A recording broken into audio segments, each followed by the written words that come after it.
A very good afternoon to all of you. This is Ashwini Kumar here, Ashwini Kumar Kota. As you can see my name on the screen. And on behalf of Excel Pro, I welcome you all to this webinar today on five common mistakes in corporate learning. And I've got a bonus for you because there's one more mistake which I realize which most of us commit. So it will be six common mistakes today which we'll be discussing. And just to warm things up, we got quite a few participants here, and few of them are yet to join in. And I'm sure they'll join in as we go by. On your screen, you can find that there are two kinds of tools which you can use to access or rather connect with me. One is there's a show of hands. You can raise a hand if you want to talk to me, or when I'm doing a raise of hands, we can do it. Second, there's a text box. If you want to chat with me or ask me a question or post a query, you can put your comments or queries onto the text box and they'll be addressed. Deliberately, I've put all the participants on a mute mode, as is the common norm in most webinars, because if all of us are on active microphones, the background noise is too much and we can't hear any of us, and it will be totally cluttered. But if any of you wants an audio access, I can always provide it from here. So on that note, before let's start off on the 5 plus 1 common mistakes. So all of you who can hear me clearly and see my screen which says 5 plus 1 common mistakes, give me a show of hands. And if you're not able to click the hand sign, post a query onto it. That's great. I got one hand up. I got a few more hands coming up. There's a hand symbol. You need to click the hand symbol.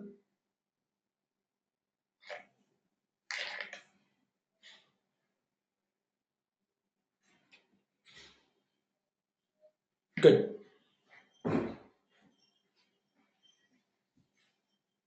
Those of you who can't find the hand, there's only one hand symbol on your screen. Just click on it. Fantastic. Great. I think I got quite a few hands up. On that note, let's proceed to today's session on 5 plus 1 common mistakes on corporate learning. I'm going to take about half an hour of your time, probably 40 minutes. It's going to be an interactive session. When I say interactive, interaction happens when both of us participate and not just me talking. Otherwise, it will become just a presentation.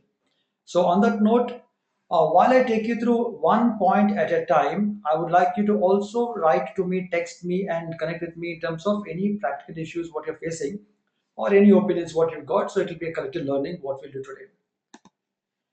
The first and foremost mistake. Okay, before I go further, just to introduce myself, I run a company called Excel Pro Trading Solutions. As you can see the logo here below. And our prime business, or rather the only business we do, or the business we do, is corporate e-learning.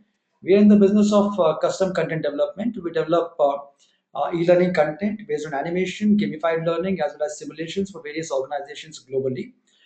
In short, it's our prime expertise. This is what we do. And based on so many years of working on these lines of instructional designing, content, and e-learning, we ourselves have come across a lot of gaps or practical problems which are caused because of certain reasons. Five or six of them are mentioned here, which, in spite of putting a lot of budgets and making a lot of efforts, leads to people not being able to be making the max or best of their e-learning initiatives. So that's what we're here to sort out today. The first point, as you can see on my screen right now, talks about directly turning traditional training into an e-learning course. This, if I can use a word as strong as I can use, I'll say is a criminal offense. Although it's not under any IPC, it's still a criminal offense, because if you are having a training program which over the years you've been doing through your ILT, what we call as instructor-led trainings, and if it's been successful, one fine day you realize for either budgetary cuts or reaching out to a wider audience or any reason, you would like to take it to the e-learning way, and suddenly the PPTs become something else, and then it goes e-learning. That is the first and foremost recipe for disaster. If you're doing it, you're already paying a price for it. What normally companies do or organizations do who have fallen this trap is they simply move content. What is the content? Usually, when we have an ILT, we've got something like PowerPoint slides, we've got videos which are recorded, we've got audios, and we got documents, a lot of PDF stuff.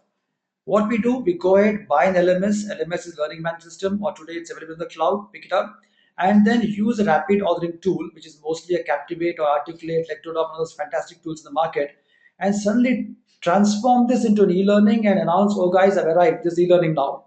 If you've done that, you have dug the grave. because by doing it, what we're doing is we're just trying to patch things up and just try to lift things and place them onto the e-platform, which is not done. Why it is not done?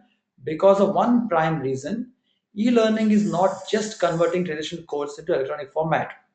Contrary to the word the way it looks, E stands for electronics, L stands for learning, but it is not just converting. By doing it, you're doing it, but you can do a lot more in e-learning than just transforming your classroom courses.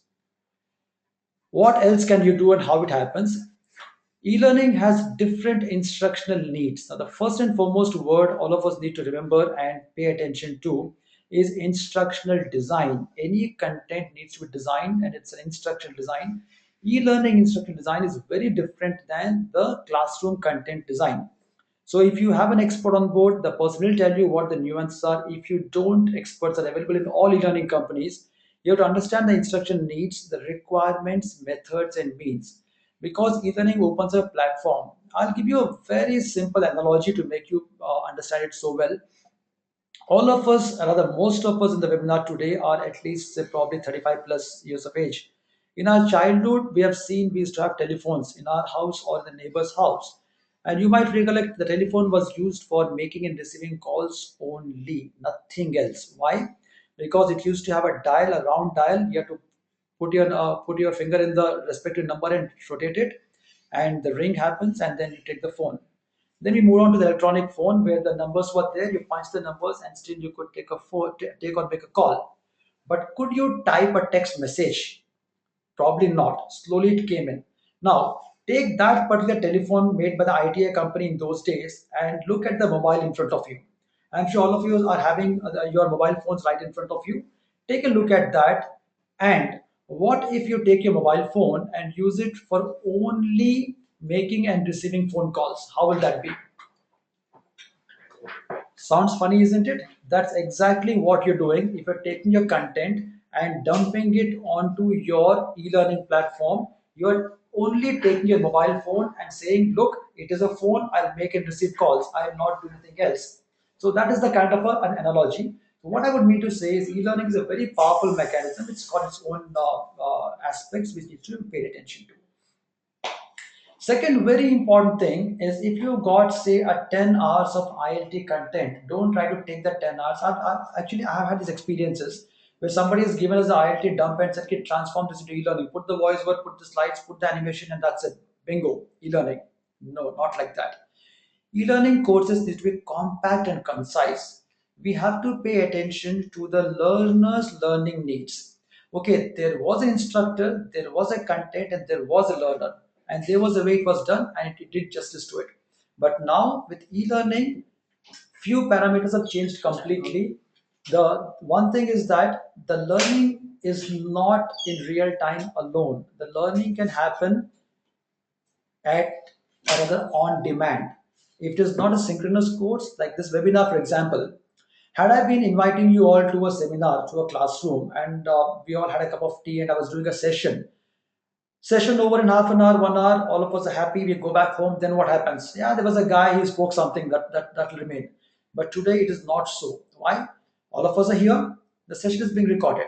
After this, it will be placed onto a website. After that, anytime you feel like, okay, the guy was talking something, all you have to do is go to the website, click it, and the live recording is there for you to see. And if it's a course, probably we might give you some quizzes, tests, games, animation. So the whole parameter or the way things work have changed, and what I would like to call as a quantum shift. So what am I suggesting here? If I'm saying don't just dump your content, I'm suggesting some very simple and very simple aspects here. First of all, identify the desired e-learning format. Like for example, if you want to teach or rather train some people on a time management or a particular process in your company, what should you do? Obviously, you'll do a TNA, you will do a complete needs analysis, you will develop the content, subject matter is in place. After that, understand what kind of format are we talking about, what kind of e-learning format is suitable for us. The first such format, what you can see on the screen here, is called asynchronous learning. What is asynchronous learning? Any content which is created and placed online, comprising of audio, comprising of video screens, comprising of animation, simulation, based on the kind of learning we're talking about. If I'm talking about some machine part, movement, etc., I might want to have a simulation. If I'm talking about concept clarity, I might have a game-based learning. And whatever it is, at the end of the day, the most important thing is that if it's an asynchronous learning, it is content placed online. It's content placed online where anybody can access it at their need, at their requirement, at their own pleasure of time. So it is not real time. Second thing, asynchronous learning can further be theme based. If it is e-learning, why make it boring when you can make it interesting? When you put a theme to it, when you put a theme could be anything from a Bollywood theme to a story theme to Star Wars, you can anything, but it has to have a logic to it. Illogical themes will create or rather will backlash or backfire. I've seen certain modules which are so crazy. People have put certain Star Wars themes or some Panchatantra themes without having any link to what they're teaching. If that's what is happening, it's called stupidity. And I suggest we all avoid that. The theme has to be in sync with the subject being taught. So the person uses the theme in a dramatic fashion to learn thoroughly. Next thing, after theme, we got something called as a gamified. Now, game-based learning or gamified learning is the in thing these days. I'm sure all of you have at least heard about it, read about it, talked about it. I'm sure spoken about it too, and maybe practicing it. Now, when I say gamified learning, if a learning is required in a practical fashion, a person has to be taught something, made to practice it, implement it, and master it using the principles of gaming, win, lose, compete, all those things which are there, the principles of gaming. In one of my forthcoming webinars, I think the next webinar or the one after that, I'm sure one of those two, I'm going to discuss gamified learning with you, and I'm going to talk to you in terms of how you can take various learning modules into a gamified way. But for now, that's not our agenda, so we'll stick to our core of five plus one mistakes. Gamified learning is a fantastic asynchronous learning tool where a person can constantly practice and achieve the kind of results or degree of expertise what you want him to achieve. At the same time, every time a person takes up something, the scores are recorded and you can know the progress being made. Synchronous learning is again simply put live sessions. What I'm doing right now with you is called synchronous learning. We're synchronized, we are live. We can chat, we can talk, we can raise hands, we can connect. Synchronous learning. So, which kind of program should be synchronous is an important question. So, if you got some subject matter experts sitting across the globe and you would like them to connect with your audience, you can make it synchronous. Blended learning. When you use a combination of asynchronous and synchronous, like for example, let me give you a practical view to it. If I think most of you have seen the website, and on the website you will see some blended learning programs what we do, and the most popular program that we conduct is on email communication. Earlier, there were days when I've done a lot of workshops on email communication, being a very simple program in a classroom fashion. But these days, it's very interesting the way things have changed. As of now, I do a lot of workshops on a blended learning form for email communication. And how does it happen? Very simple. The program runs for a month. We got one session per week. Say I've got a batch of say about 10, 20 people. On every Monday, say 11 to 12, I talk to them. I do a session with them the way I'm doing it with you. But in this session, we are concentrating on a predefined topic in a predefined manner. Say subject line. We'll go through it completely. Moment the session gets over, this entire content is placed online. Along with that, an online self-learning module is activated. So during the week, the participants are required to go through the entire thing, the recording, the online content for them to learn and practice. And at the end of it, there is a game they're required to play. It's a game-based learning. It's a quiz in the form of a game. It's called Alien Attack. So they actually play an Alien Attack game. They have fun, but they have to get the answers right, do the activities right. What are those activities? They are activities which are matched into the learning of the week. And the moment they complete it, I get to see the results, who spent how much time online and whose scores are what. By doing it, what are we gaining? In a very interesting fashion, the person has learned the subject, what is not, understood the subject, what it is and what it is not, practiced it, implemented it, and I am very sure that the person is confident enough and capable enough to execute it in future. So blended learning happens when we are taking both asynchronous and synchronous and taking it to the next level.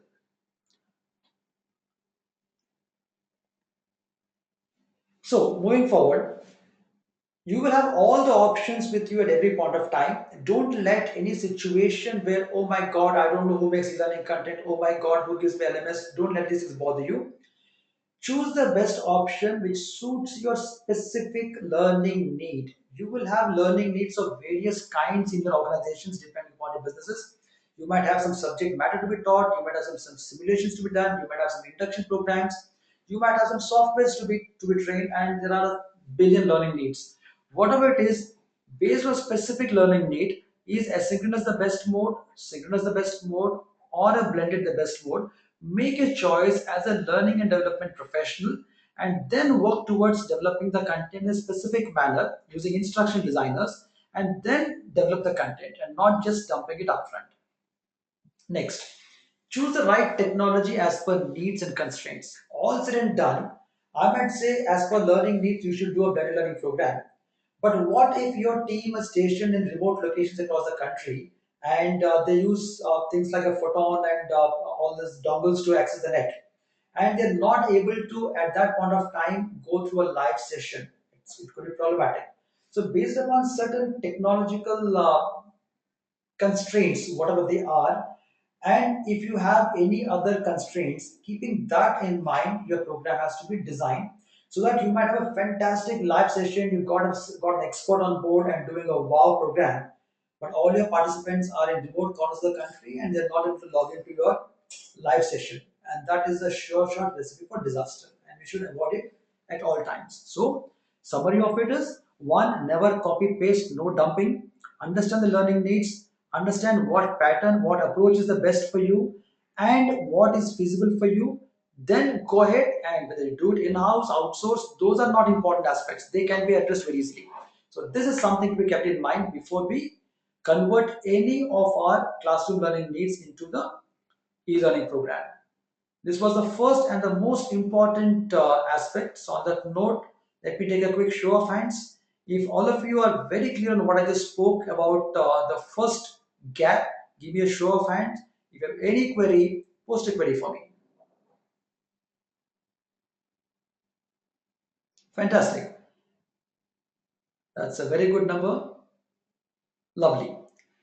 I got quite a few show of hands, and I think the team is all charged up today. Pretty good team. Great. Fantastic. Going ahead.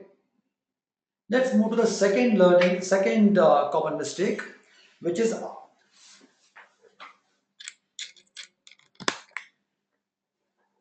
let us go to the second common learning mistake, which is the most common mistake which happens after the first mistake. And what is that? Lack of proper evaluation mechanisms for e-learning. Now, learning is one thing, evaluating is second thing, and both are very different things altogether. You might have developed a beautiful e-learning program and you're really proud of it, and you roll it out and you're happy. Kudos to you. But the operation is success. Is the patient alive or is he dead? That's more important. On this note, what we need to look at is, do we have appropriate e-learning mechanisms, e-learning evaluation mechanisms or not? Let's take a look at this. The effectiveness of a program can be measured by adapting any of the following. And the first and foremost, which is a no brainer for all of us, is you need to first be clear about the objectives of your learning. Whether you're doing e learning or classroom learning, it doesn't matter. Those parameters don't change. Your objectives have to be in place, your goals or targets, which most of us are acquainted very well with because of our TNA, what we do, and the TE. So you need to conduct a training needs analysis. You can't bypass that for doing an e-learning. Just because somebody has got a fancy idea, it doesn't work like that. You need to do a TNA.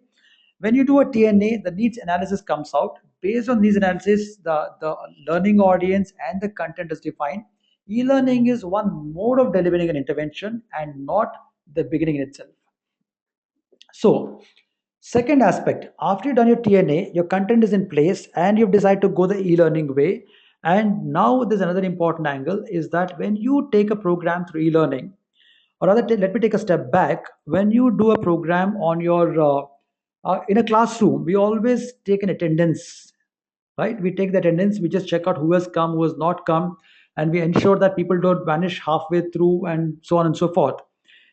But here there's a little zing to it. What we get here is in the e-learning process, we can keep track of the usage duration and the frequency of login pages accessed. Why? You're not policing here, and neither are you trying to look at the attendance records. You get to see which individual has shown what kind of frequency to access what kind of modules. And when you do the statistical analysis, you get to know what kind of courses are popular, what kind of courses are taking what kind of duration, and these kind of things help you to understand the learning mechanism deployed by the concerned participants. And it's a fantastic way to improvise on your e-learning modules. Second thing, usually what I recommend companies is whenever you talk about e-learning, you need to have three things. First, you need to always have e-learning content where the subject is thoroughly explained, understood, and completely clear for the participant. Then the participant is required to be evaluated for the subject matter clarity. So you do some quizzes, use some assessment engines, do some tests, and using online activities, the person's ability can be checked. After that, ability as an understanding. After that, the ability to implement is very important. And wherever there is a software involved, where there is a machine involved, or a mechanism involved, or a process involved, you should always use the gamified or simulation activities. And being in content development, we make quite a few of them, and there are companies which make it. And fantastic creative talent is available in the market who can do some good job for you in terms of simulation and gamification, which helps your participant to constantly practice what he has learned to get it at the top of the mind recall mode so that he or she makes it a habit and does not make a mistake. But if an evaluation mechanism is removed, you've just told them what is what, you're not giving them a chance to practice, hone, evaluate, and understand the capability of the person to execute it. Third thing, now, first and foremost, as we realize, don't just take the content and dump into it. Second, we've understood that you're supposed to have an evaluation mechanism. As the good old saying goes, what cannot be measured cannot be achieved. So, if you have done a lot of stuff and did a fantastic job on e-learning, your evaluation of the learning achieved through e-learning has to be in place. Lack of expertise. This is one of the biggest challenges faced by many organizations and many times without even being aware about it. That's a tragedy here. The catch is that the success of an e-learning program depends upon the technical expertise what we've got. Okay, I've got a little question here from Fardun Bujwala. The question is, how often, according to you, should the evaluation be? Fardun, thanks for the query. Let me just address it right away. Now, as far as the frequency of evaluation is concerned, it is dependent upon the program we are conducting or the intervention. Let me take a few examples that make it much more clearer for us at this note.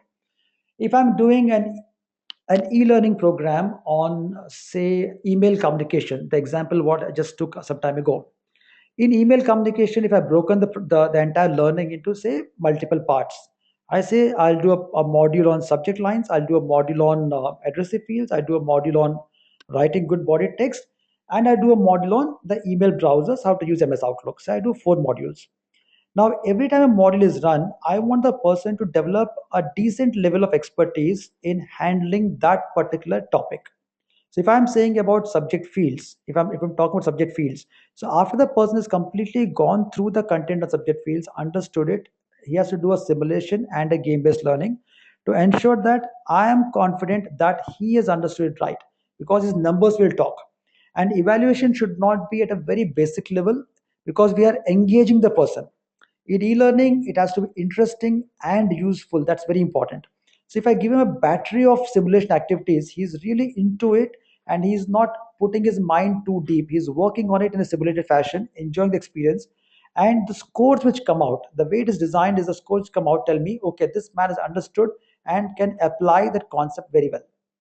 This way, every time you're teaching a module, anything what is required to be remembered and understood has to be evaluated immediately. Then the application part is best implemented when the person is ready to apply it completely. So after I complete all the modules, I will give him a battery of simulation driven exercises. Like we have an email simulator where there are about 21 inbox emails. You will see a simulation of an email browser. In that, there are 21 emails, and all 21 emails you're supposed to take some action. Click, the mail opens, read, reject it, dump, delete it, forward it, reply to it, whatever. And in every instance, dear Mr., dear so and so, subject fill the whole thing as if you're really writing an email. But what's actually happening? You are doing something you would normally do, but every aspect of yours is scored. So at the end of the day, the score comes to me, and I can track the actions and the score, and I get to see I've taught this person all aspects in bits and pieces. He's got all the bits right. But as a whole, is my trainee or my participant competent to write effective emails? Yes or no? That's how the evaluation tells us. So, one is a basic evaluation on the concept learned, second is a simulation when the person has learned all the concepts properly. Hope I've been able to address your query thoroughly. Great. Moving forward from here, few things are very important. The success of e-learning in organization rests on both instructional designing, as you can see on the screen here, and technical skills required for development and deployment. Whatever happens, don't miss on these aspects. And instructional designing and technical skills are two different things. They are not supposed to be what do you call it as mixed with each other. Many times you might not have the right budgets, basically the kind of budgets which you want for an LMS. Happens. But in the guise of not having the right budget for an LMS, nobody is saying don't have good instructional content or instructional design. So let not one thing bother you so much. First of all, when we want expertise, do you have the subject matter expertise? Yes or no? If you have it, great. If you don't have it, acquire it.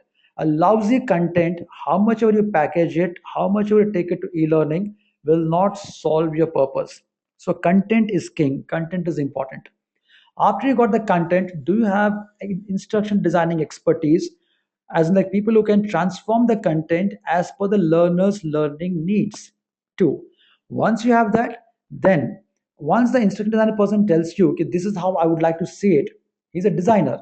But do you have the right technical capability in terms of graphic ability, in terms of animation ability, in terms of host of other things which are there, which most e-learning companies have, and most of you do have too, in terms of transforming the designer's expression into complete ready content ready for deployment. After that, do you have the LMS and the people involved to run the LMS to ensure that it is developed and deployed? A fantastic e-learning module developed in a beautiful way but deployed on a lousy LMS or on a wonderful LMS by a person who doesn't understand LMS is as good as not having any learning content. So every step is important. First, content, then ID, the instructional design, then the technical skills for development and deployment. As a thumb rule, going by the rule of the world today, it's always make or buy decision. If you have talent with you, do it in house. If you don't have talent with you, it's best outsourced to a company which can do it. There are a lot of companies who do this kind of stuff. It's not, I mean, it's their bread and butter, ours too. So on that note, whatever you wish to do in house should be such that you are the best in it. And if you're not the best in it, outsource it, let the experts take care of it. It'll be wonderful for you. Why?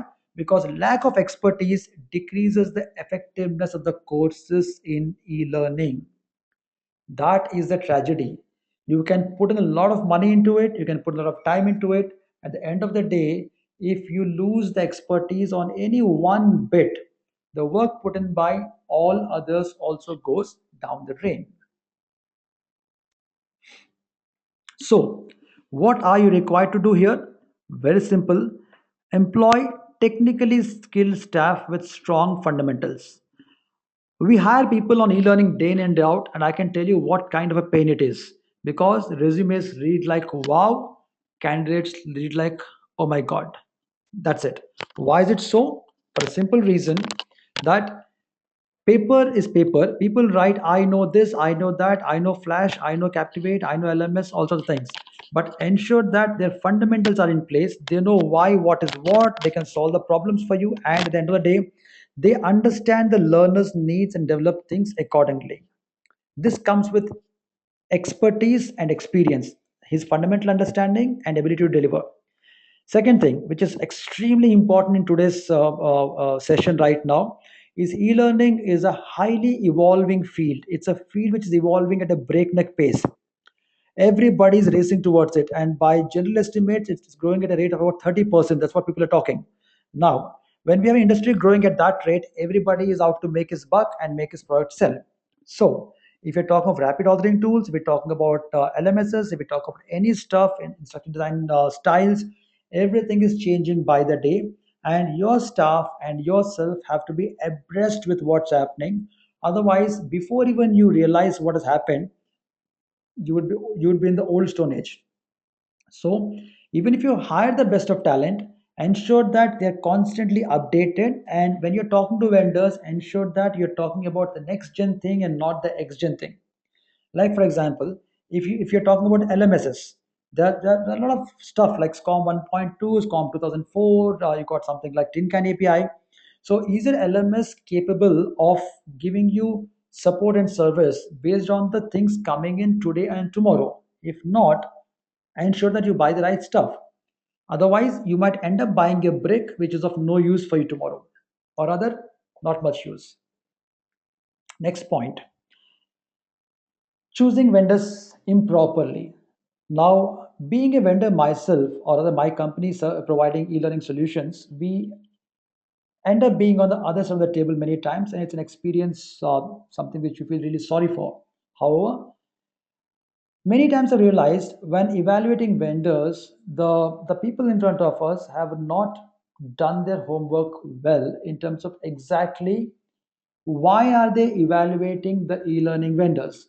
I've got this guy, I've got that guy, I've got this talent, I can show you some demos, anybody can do that, right? But selecting an appropriate vendor is extremely critical for the success of your e-learning intervention. But how do you know which vendor is appropriate for you is the question. Just because I've done something for an XYZ company doesn't mean that I can do it for you. So what should you do? Take a look at this. Does your vendor have the right kind of instructional designing expertise? Question mark. This is most important. Animation and all the stuff, even animation companies can do it for you. Freelancers can do it for you. But instructional designing expertise, not an easy thing. Why? Because it involves directly understanding your learning need, your subject matter, and transforming that into an instructional design which animators can work upon or the development team can work upon. So any company you work with should have a strong instruction design expertise. Next, technical expertise.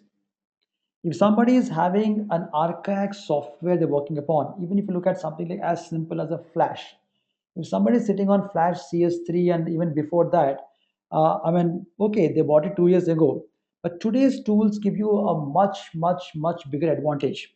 A simple thing like the latest versions have ability to give the output in HTML5, which can be used on multiple devices, etc. So technical competency is very important. The technology your vendors use is extremely important for you. In my opinion, generally depends upon the quantum of work you're giving. If you're not giving hundreds of hours of work and you're talking about a few hours of work, it doesn't matter if your vendor has got 100 employees or 1,000 employees. What matters is does he have the right technology and the right people to deploy on your project? That's critical. Next important point, since you're dealing with an object or an aspect which you are picking from somewhere, you're giving the content, they're converting, you're putting on your LMS, and you're working with it, support is very important. If your vendor is not able to support you, support, when I say support, I mean support literally, I don't mean latch on. What I mean by it is if you're facing a difficulty, easy accessible for you to advise you exactly what is to be changed or change it for you as is required.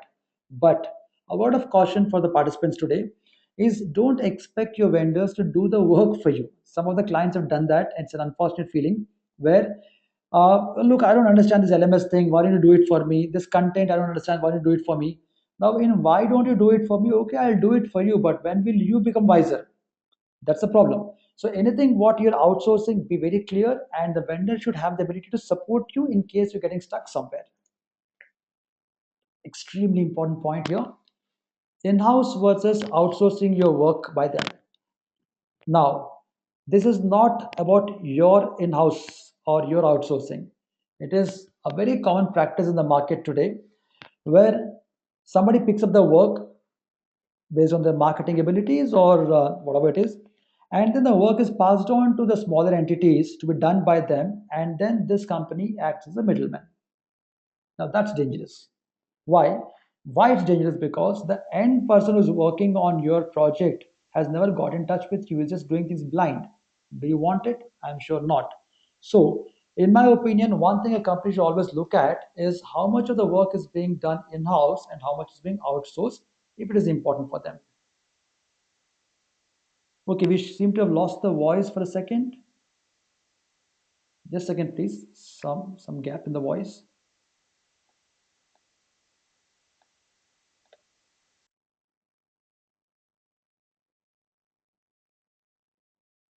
Okay, I'm just checking the audio here. It seems to be working fine. Maybe there was a temporary glitch on the network. Am I audible for you? Can you all raise your hands in case you can hear me? Okay, those of you can hear. Ah, fantastic. I can see quite a few hands. Great, great, great. So I think temporarily I lost. I mean, you all lost the voice because the internet is the internet. However, I think we are back now. I've just got a query here. I'm just taking a look at it. Yeah, got it. Okay, all is good.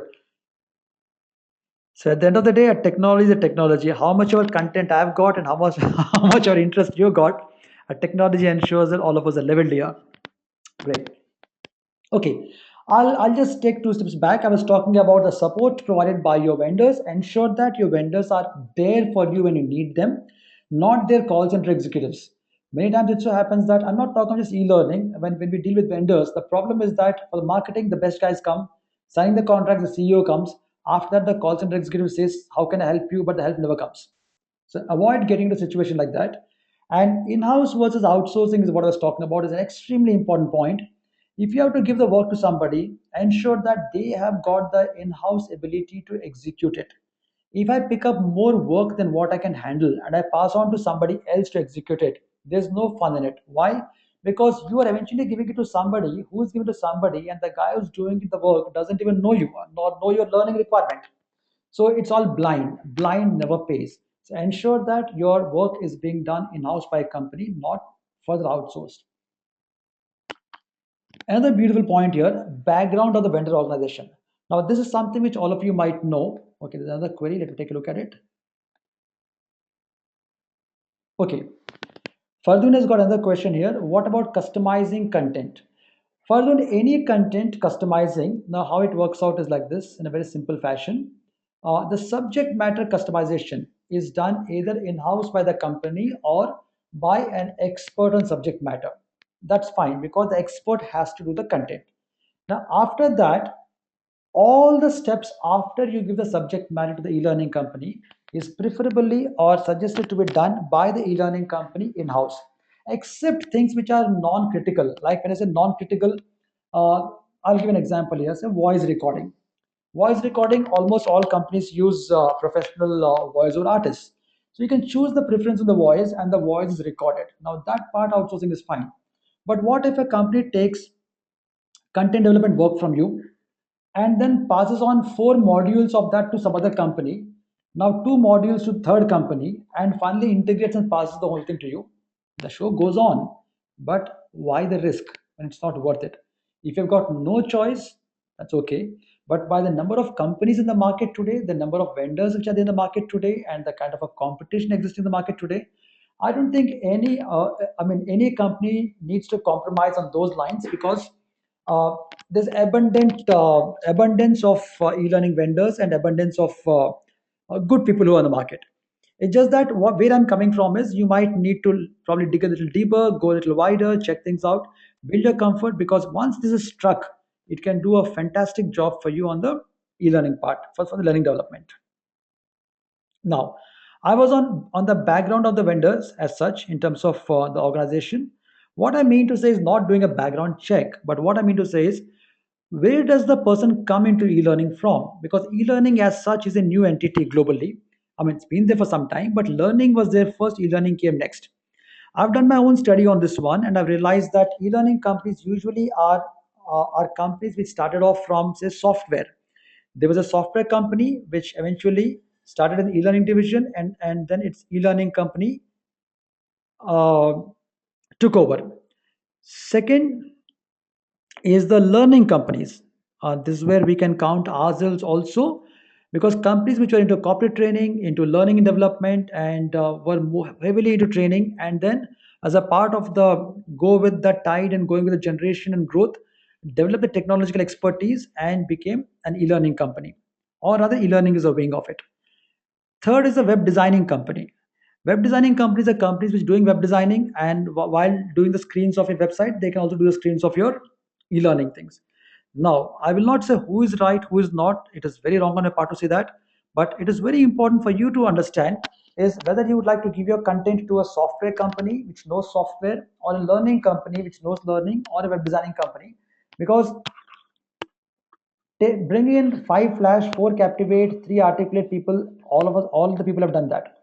But but the core management, if their philosophy is focused on learning, I believe they can do a great job. Whether it's a small company, big company, learning has to be the heart of the organization. Next important thing is should you go for a boutique organization or should you go for a large organization? This is a common problem all of us face. Okay, now Fadun has got another question. Fadun, is how many e-learning vendors are there? If you can tell me later. Okay, I can tell you. And by the way, it's a published list, Fadun.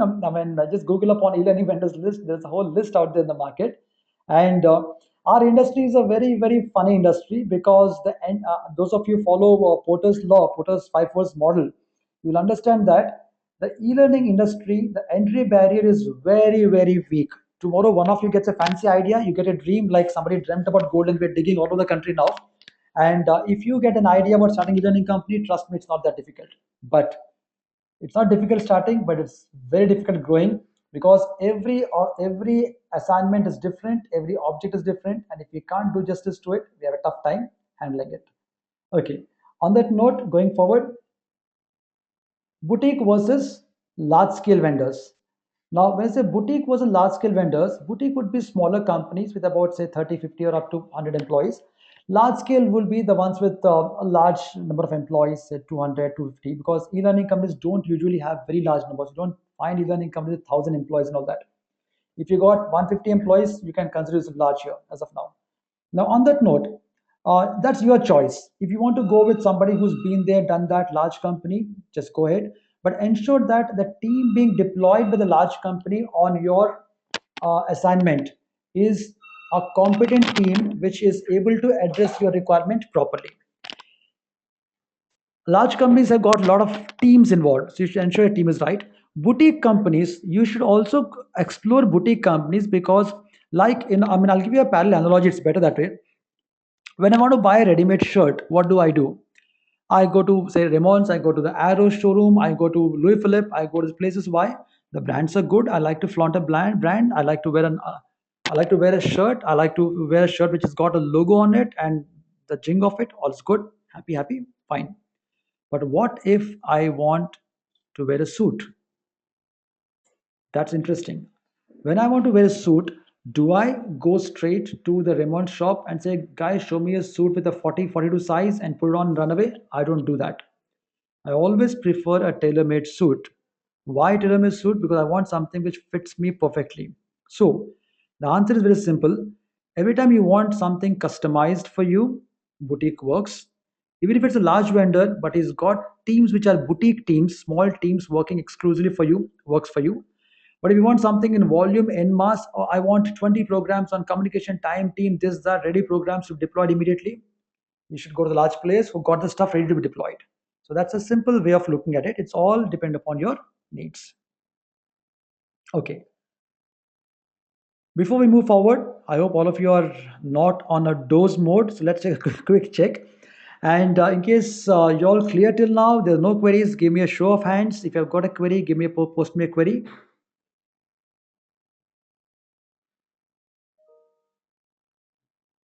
Fantastic. I can see quite a few hands up. Great. No queries would mean all understood, all on track, all sehmat. Beautiful. Okay. Moving ahead. The fifth point is something which again relates back to the first point, is dumping too much information onto the learners. Just because I'm going ahead in the e-learning way and I've got a participants here who have to learn, let me take all the learning in the world on this topic and dump onto their heads. Never do that. Why? Because e-learning involves a lot of practical simulation and implementation what we can bring into it. It is not just reading off the screen. It is not just that. Neither is it watching a video on the screen. So it's very important to define the amount of content to be placed in each module. Don't cram things up. You'll only be the loser here. You should ensure that there's enough breather given for the person to experience what you're teaching through simulation and gamification, etc. And how you should do it is very simple. Go ahead and only make small modules of 30 minutes each approximately. And I'll come to the remaining part shortly. And why we should do it is because too much information can distract the learners. Like if this webinar goes on and on for the next half an hour, I'm sure all of you will be on a doze mode. You can't pay attention to it. It has to be interactive. It has to have something to be asked, told, discussed. And webinar apart, online content, something running on the screen, after some time you can't capture, it gets distractive. Keep each module of about 30 minutes. When you're running modules, and when we do a classroom session, we normally have a 1 day session, half day session, 2 day session, 3 day session kind of a thing, 3 days program. In this case, keep each module of 30 minutes, break the program into various modules, and don't push somebody to learn more than one module at one point of time. Let them do a thorough job on one module, then go to the next module. Almost all LMS, rather I can say all LMS are capable of doing it for you. Any content placed on LMS, you can have a conditional access where after finishing one module, there's an evaluation, the person goes to the next module. Always ensure combinations. What kind of combination? Present some facts and information in a way it is to be remembered, understood by the person, as the Bloom's taxonomy says it. Give him a chance to experience or simulate. Give him an experiential learning thing. Like suppose I'm talking of email communication, I'll say what is the subject line and what should be in the subject line, what should not be in the subject line. After that, I should make the person do an activity or a simulation where the person is placing a subject line or choosing subject lines. So the person is actually understanding what is right and what is not. And after that, the skill or knowledge has to be tested. Like I was addressing in one of the queries earlier, the knowledge or skill has to be tested. Tested using a quiz or a test or an assessment engine, or practical testing of on I meant to say off e-learning and real-time testing are tested. After these three things are done, take the person on to the next module. When you do that, you do a systematic, thorough job of taking full advantage of all things that e learning has got to offer you. But always remember one thing, every aspect in e learning has to be interesting and useful. At any point of time in your e learning flow, you come across even 2 seconds of content which is not interesting or not useful, you missed the bus. So every aspect of e-learning, every second of it, every moment of it has to be interesting and useful. Last, the bonus point. Technically, my webinar was supposed to be concluded here. That's what I had done. But based on some recent experiences where a few of my clients, I was just talking to them, having a chat with them on their problems with e-learning, and something came up which I thought is very important that I share with you is about buying an inappropriate LMS software. What I mean by it, LMS is basically learning management system. E-learning content is placed onto the LMS and you can access it the way you want to access it. Now, LMS, like all other softwares, is open source, or you can get packaged products or custom made for you. Moodle, I think all of you have heard the name. Moodle is an open source LMS, and even we customize Moodle for our clients. So LMS is something which is a common thing talk of e-learning. Now, when you choose an LMS, this is the first thing or one of the most important things what you do when you go in for e-learning. Now, LMS facilitates your learning requirement and not the one with the most bells and whistles is what you should choose.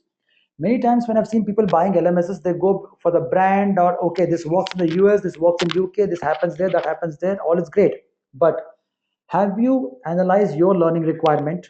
Have you analyzed your e-learning requirement?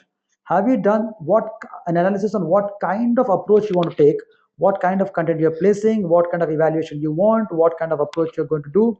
So when the LMS vendor makes a presentation to you, understand each feature they're giving you and how is it going to benefit you.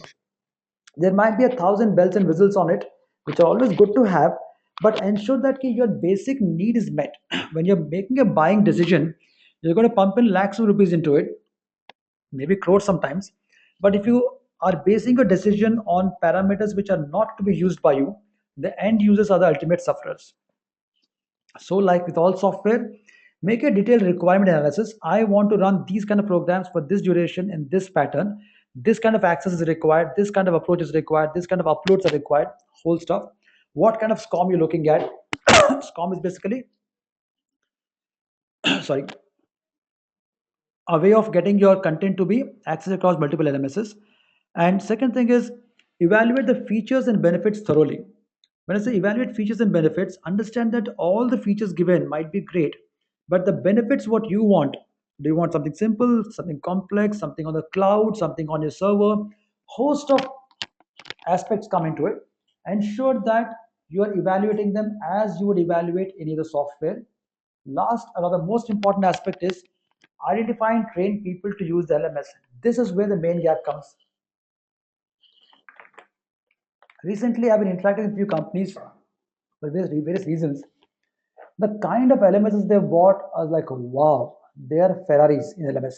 Beautiful stuff, developed by amazing companies globally, and it is like your iPad.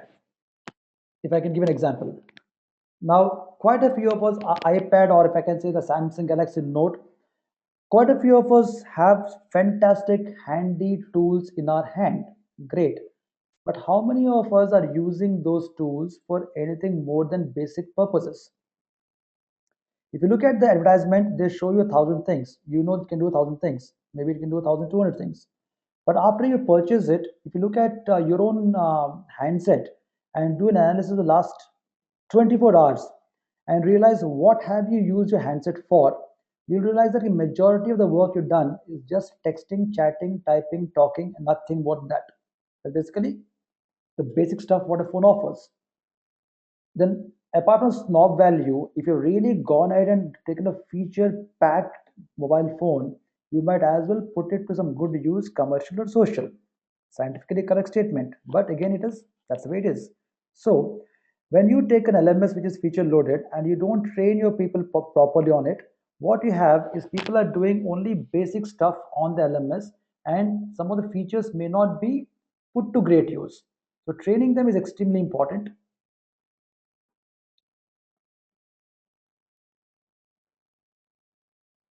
So training them is oh, sorry, just one second, please. Yeah, so training them is extremely important, both technically as well as functionally. Many a times people try to say, okay, get me an LMS executive from the market to their HR teams. It's not that simple. Your LMS executive should have a basic understanding of your learning and development, your training requirements, basic understanding, and a very strong understanding of operating your LMS. He might not be a troubleshooter, but he can operate it. Whether you're buying a box purchase LMS, you're doing a custom developed LMS, you're getting a cloud based LMS, it doesn't matter as long as you know your need. Do you know what you want or what you need? If you're clear about it, all those features can be put to good use. If you're not clear about it, start with something basic. Like a client of ours, it's an experience I can share, was going for e learning, and they are traditionally into manufacturing, never been through e learning before, and we discussed about the content and they wanted some simulation stuff put and all that stuff. That's great. Then we spoke about the LMS, and it was very nice to hear them say, they said, look, we're going to e-learning for the first time, and we don't want to go very far or deep, and we don't know how to handle it. We want something simple. And in simple, we gave them a very simple Moodle customized LMS and gave the content, and they enjoyed using it. And over the last 1 year, it has been an escalation ride. Every few months, we give them an upgrade. They're using it, upgrade, using it, upgrade, using it. And today, the way they're using LMS is a delight. When I'm talking that, it means you have to grow into it. One fine day, you don't wake up and become an expert on iPad. But yes, when you use one new feature every day for the 1 month, after that, you can be an expert and enjoy your expertise. So this was a little webinar today on 5 plus 1 6 aspects of common mistakes in learning. I'm sure you enjoyed the experience and hope you have paid attention to all 6 points. And in your organization, at least, I'm sure you will take care that such things don't happen and you get the best of your e-learning. On this note, I'm on a conclusion mode, almost concluded. Well, here is the conclusion. Thank you. If you have any queries, just mark the text box right now. I can address the queries. And a recording of this entire webinar, whatever I've been talking to you, the PPT plus my voiceover, it's been recorded already. And it will be placed on the website, and the link will be sent across to you in a day's time. Tomorrow being, I think, a Saturday, we are not working. So Monday, you will be getting this particular link across to you. If you don't get it by any chance, don't even bother. Go to the website. The link is there. It's easy to access. There are a few queries. I'm going to address them right now. Give me a second, please. Okay. Prakash says very good clarity and first time participation, great experience. Thank you, Prakash. It's been a pleasure having you on board. I too enjoyed your experience today. This team is very good. Richard says, can I get this PPT? Richard, yes, 100%. More than the PPT, I'm giving you the entire recording, which you can go through it. If you still want a PPT, just mark me a mail with your request. I'll reply it with the PPT for you. Arul asked, how costly or affordable are e-learning developments? Arul, e-learning itself is not costly. I can't use the word costly on e-learning. It's just that, like, what aspect we're talking about. Like, I can give the analogy of a web designing. I mean, how costly or affordable is web designing? Depends upon whom you're getting a design from. You can get the entire website free of cost using Wix, or you can get somewhere, I mean, you can pay a lakh of rupees for it. It depends on your need. So this is I'm not very clear about your question. So what I suggest, Arul, is if you could just send us an email with your contact number or details, we'll more than happy to understand specifically what your requirements are, because it's a common forum and I can't understand from you exactly what the requirements are. So based on that, we will understand what is it you're looking at. Then I can give you an estimate about normally what it would cost you in the market.